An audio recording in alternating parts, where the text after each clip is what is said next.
entitled Grandmother Keeps Failing Her Children and then ends up suing one of her daughters. Part 2.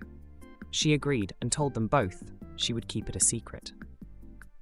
A few days later, my mother enters my grandpa's house and he confronts her with a letter he had gotten from my grandma, his ex-wife, about my aunt not being his daughter. He always suspected this, but did not try to confirm anything.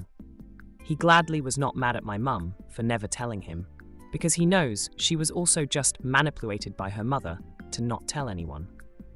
Not even me and my siblings knew before this letter, because my mum didn't want us kids to accidentally tell Grandpa.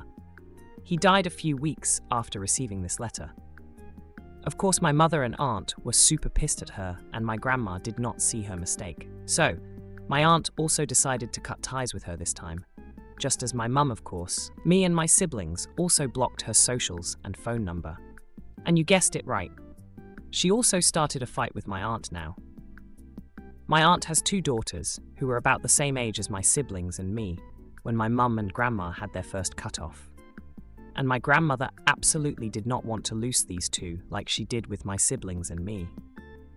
We don't really have a connection to her, obviously, since we didn't see her for years and then also only a few short times. My aunt said that she does not want her to be in contact with the children right now, and my grandma freaking sued her for taking away her grandchildren. Excuse me, miss. You didn't help to raise them and also live 1 hour away from them.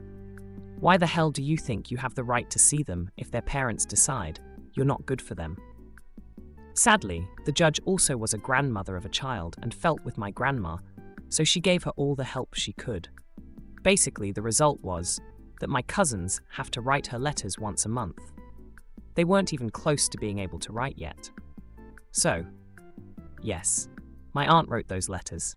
LOL. A few years later, my grandmother stood in front of my aunt's house and wanted to see the kids, her husband waiting in the car. When she asked my aunt if her husband could come in too, she denied. I swear, we all hate him, and that for all the reasons there are. My grandma then, of course, left pretty quickly again, and never showed up again, because that probably really hurt her, and especially his pride. LOL.